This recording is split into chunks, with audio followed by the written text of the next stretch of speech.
Welcome back. The Prestige Take. Brian McKnight finally speaks. Let me settle into this one gently because this story is not small. And if you know me, you know I try to balance even when I'm holding a very strong opinion. I've had my critics of Brian McKnight's public conduct in the past, especially the optics, the emotional tone, the timing. I still stand by the idea that when you're a public figure, or if you're a leader, you claim to be a leader, you must handle your power with wisdom. But today we finally hear his side of the story, and it shifts the conversation in a very unexpected way. Before we dive in, let me say this clearly. Anytime there are allegations of harm, physical, criminal, or life-threatening, I condemn the act outright. No excuses, no romanticizing, and at the same time, nobody is guilty until proven guilty. These kinds of family stories are messy, layered, and emotionally expensive. Everyone is human. Everyone is wounded somewhere.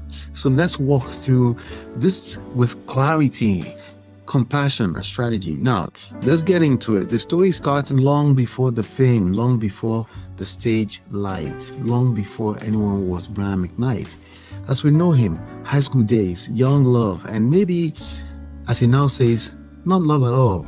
Just two young people trying to survive the moment. According to him, there was an abortion before.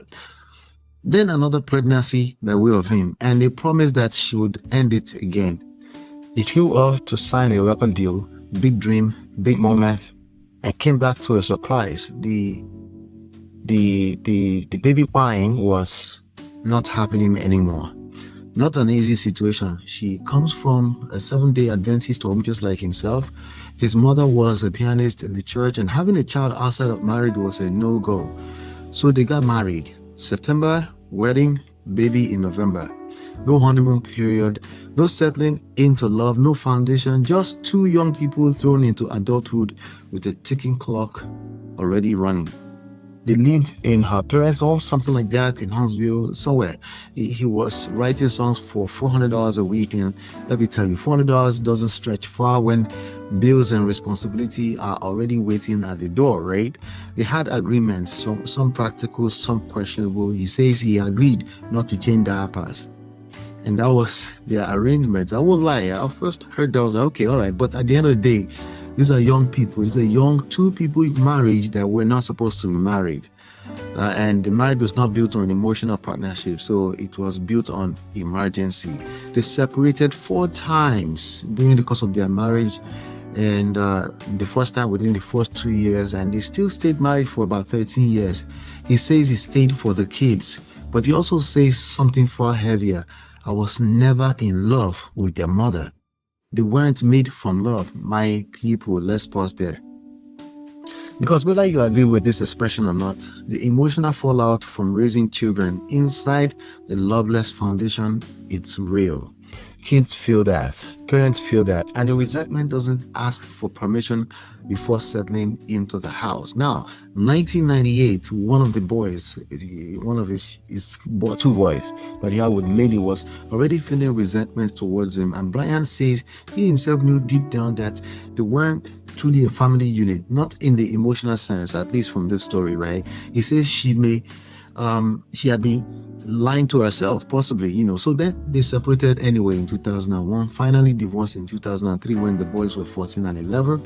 After the settlement, she moved to North Carolina where the money would stretch longer, yet there was a settlement. And let's be honest, financial survival shapes a lot of post-divorce decisions.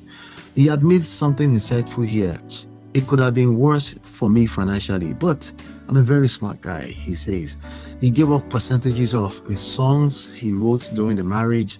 California divorce law can be very unforgiving. So yes, it could have been worse. He knows that. He owns that. Life was stabilizing, career rising, distance, back at one, all these things were from me. Then 2012 comes, a new relationship. He meets the woman he will become very fond of, and describe her children as the most well-behaved he'd ever seen. He even says he wishes he was a virgin before meeting her. That's a heavy emotional declaration, one that tells you just how much the past weighed on him. But the past wasn't done with him yet. Backtrack to 2006. He had his ex-wife and the whole family over for Thanksgiving. This tells you he tried maintaining peace at different points with his now ex-family to be, but peace doesn't erase resentment. It doesn't erase old wounds. We wish, right? His ex-wife was getting $18,000 per month, $8,000 for spousal support, $5,000 for each child, and his spousal support until the youngest would turn 23. That's a long financial burden, right? But when the oldest turned 18, he wanted to move back to California, and here's where we see Brian's strategic, disciplined side. He insisted the boys stay together. He didn't want one child drifting into a new life while the other one remained in an unstable situation. They were playing music, so he had the foresight, whether people agree or not. The boys even performed with him for a while on tour, but life on tour is not child friendly, and maybe that wasn't the reason, but the kids, basically, they had girlfriends weed over at the house all the time. They were getting high. And, when young people don't have structure, it's destructive. So Brian says he told their mother that he would keep paying, when they were trying to move anyway. But things unraveled quickly. 4 shows left on that particular tour at that time for a while. And the boys told him, we miss our girlfriends and we're not going back on tour. That moment right there is a breakdown in authority. As a parent, you must manage power with calm but firm boundaries. And he tried his best. It sounds like when a child 21 or not can look at you and walk away from responsibility, it tells you the emotional hierarchy had already collapsed long before then. His new wife, then girlfriend, helped mediate and things were okay. That alone obviously is significant. A new partner stepping into broken dynamic is always tricky, but they made it work temporarily. Then came the turning point, a remarriage. He got married to his new wife, Leilani, right? The boys toasted to love at the wedding. It sounds from the previous marriage. Imagine that. Public support, smiles, pictures, everything looking healed. But right after, everything scattered. The boys' lifestyle was out of control. Weed, girlfriends, no direction. He eventually moved them out of his house for their own structure, paying for an apartment for 1 year, and then year 2, and then year 3. At that point, they were like 26 and 23, fully grown men, still depending on him. Then things took a darker turn. The oldest had a child. The child's mother was on welfare. Welfare went looking for the father, who shares the same name as Brian at the time before he changed his middle name. And suddenly, Brian was being hunted for a child that wasn't his. Then the son had another child and claimed he was raped by the girlfriend at the time. And that's a serious statement, one that needs professional handling, not social media. So now, 2019, after Brian decided to leave LA, Brian Sr., the boys went on Instagram claiming abandonment, and they were almost 30 at this point. And this is where I, Ola, must talk to you directly. Where power dynamics collapse, public narratives become weapons, and family wounds become content. It's dangerous, it's painful, and nobody wins. Brian says sometimes they'll show up at his wife's office. I think the wife's a doctor. They'll be asking for money, and obviously there's no boundaries there. It's weird. That's emotional and financial entanglement in the weirdest way. The ex-wife would do something, she would get bitter. Well, he claims she's bitter because all the songs he wrote was not about her. But then she returned, asking for $250,000 after the money ended. And, she returned even last year to ask for more money. And Brian is now saying there's no coming back from all of this mess. Okay, then the tragedy, the son's cancer diagnosis. They waited 4 months to tell him, no insurance.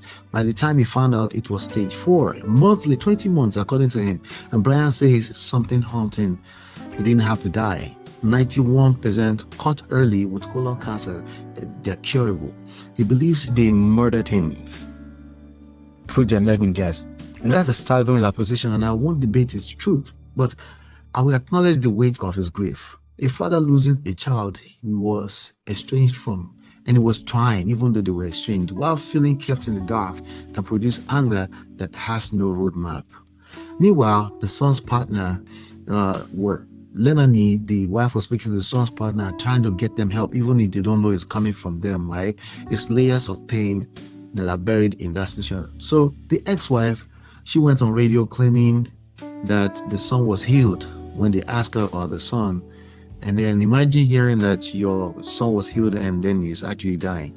This is not a small family issue. This is generational trauma playing out in real time. Now, here's the prestige take. Power without emotional intelligence becomes destruction. Whether you're the parent, the partner, or the child, if you don't master your emotions, your boundaries, your foresight, you will leave a trail of casualty. Or casualties, actually, even unintentionally. I don't blame Brian alone. I don't blame the ex-wife alone. I don't blame the boys alone. This was a cycle of unhealed wounds. Some of them wrapped up in religion, right? Unresolved resentments, unstable foundations. But I do hold the adult responsible for not breaking the cycle early enough.